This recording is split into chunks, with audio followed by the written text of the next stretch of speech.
Hey guys, today we're going to talk about the PRS S2 guitars compared to the PRS Core line.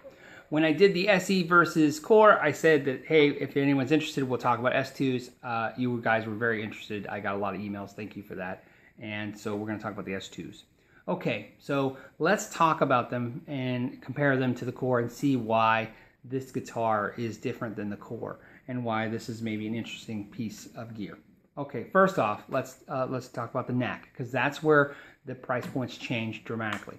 Let's get rid of some rumors right now. I've already confirmed. These are not Korean-made guitars shipped to Maryland and then they finish them up. These are actually a pile of wood turned into a guitar from scratch in Maryland. This is 100% made in the USA guitar, body, and neck. In other words, this is assembled and put in the USA from raw materials and turned into a guitar, 100%. But there is import parts, and we'll talk about that. Okay, so the neck, first thing. PRS Core guitar will have a quarter sawn, one-piece neck with, like I said, one piece, but they glue on those little tips at the end. One-piece neck made from 4-inch thick by 2-inch wide, a quarter sawn mahogany. This neck is that same block, basically cut in half. So it's a 2-inch by 2-inch quarter sawn mahogany block. What they'll do is right around here. They saw it at an angle. Take the board off, flip it upside down, glue it back on so that they don't have to carve it out of one piece and get this dimensionally thick piece right here. They can actually just glue it at an angle. The neck heel, instead of cutting it out like this out of a thick block, they cut the end off and then glue it on there.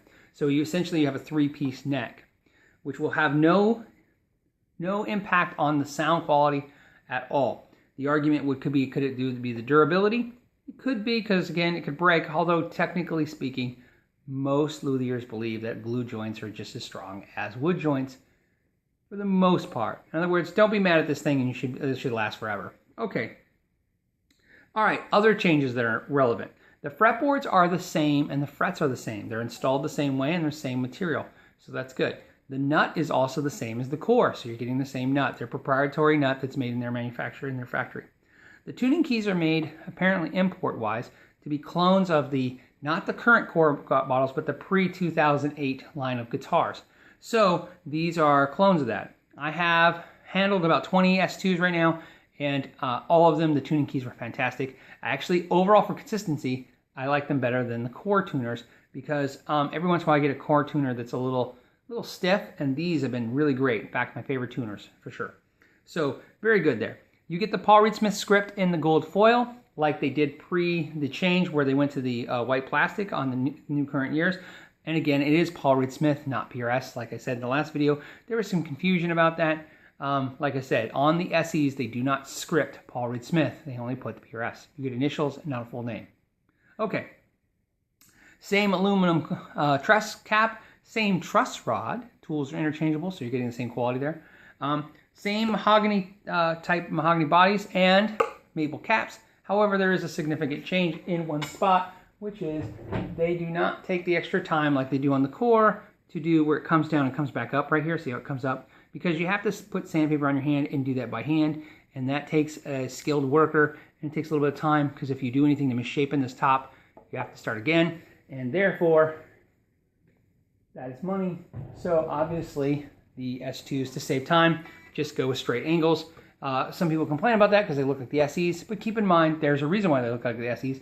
It's actually kind of time consuming to do this angle. So if they cannot do that, they can save money. Electronics are all made in China. The pickups are the same Korean SE pickups same pickups by G&B that you'd find in the SEs. Very good pickups. Obviously I didn't switch mine. They're great. If you get the hardtail bridge, it's American. If you get the tremolo, it's made in Korea. So in other words, you have this American guitar chassis thrown in with some Korean Chinese parts. Now, before you get upset about that, keep in mind, if you're going to have a guitar that is going to be chinsed out on, that's what you want them chinsed out on, because those parts, anybody can just swap the bridge and the pickups electronics very easily, and then you have this 100% made in the USA guitar for a value. These are less than half of the Core price. So again, it has value. Now, the big problems for a lot of players are going to be the Core will come in two neck choices, pattern regular and pattern thin. In other words, you can get a smaller neck. Think of it like Gibson 50s and 60s neck profiles. This is the 50s profile. That in my neck, that's a 60s profile. In the S2, you can only get the 50s neck. So there's just basically, which is the pattern regular, you can't get the thinner neck. So little problematic there because the choices go down. Obviously, difference in choices of colors. There's less colors. The finishes are the V12 finish. In other words, it is the PRS finish that they did on the old guitars. The new ones have a new finish, for whatever that means. This has the old finish.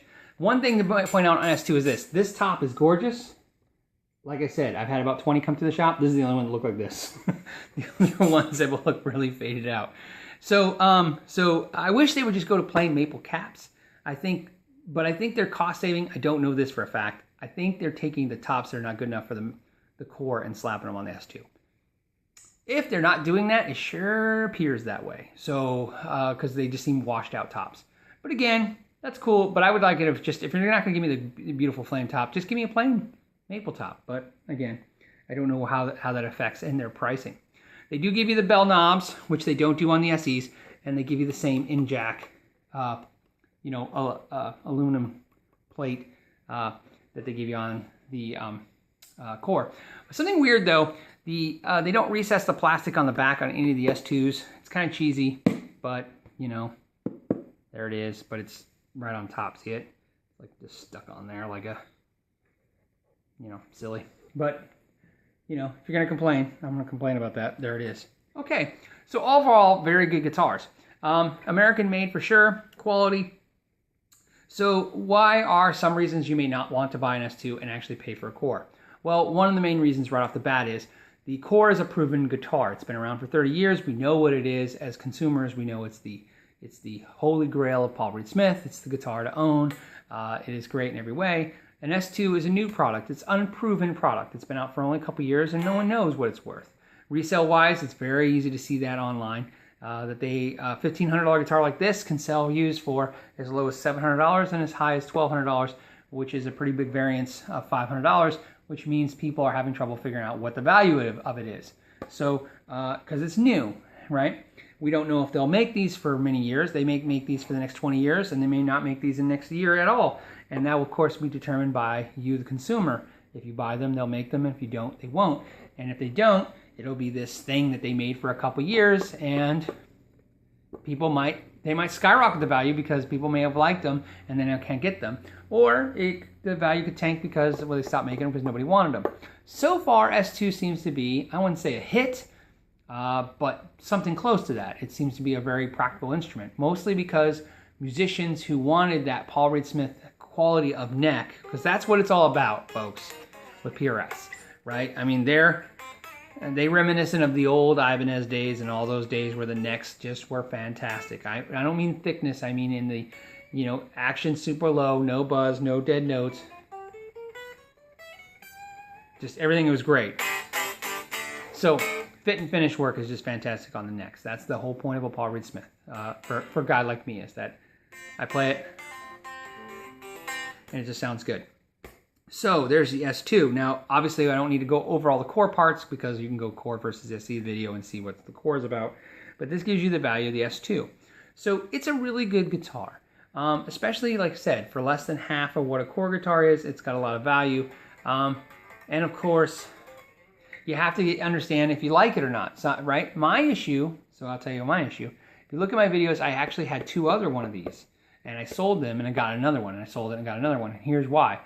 I have mixed emotions about the S2s. The truth is I love this guitar. I just love it. It sounds good. It's huge. So my tone knobs all dialed out.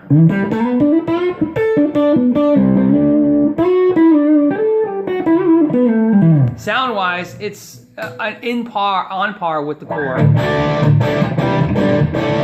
But it sounds different because it sounds like the SE because it's got the SE pickups in it. But it's definitely a great guitar. My issue was, like, I bought it and then I go, do I really like this more than the SE? Maybe I should just get an SE single cut, for half the price of this. And then I did that, and then I missed this and I got it. And then I decided I want a more high-end one.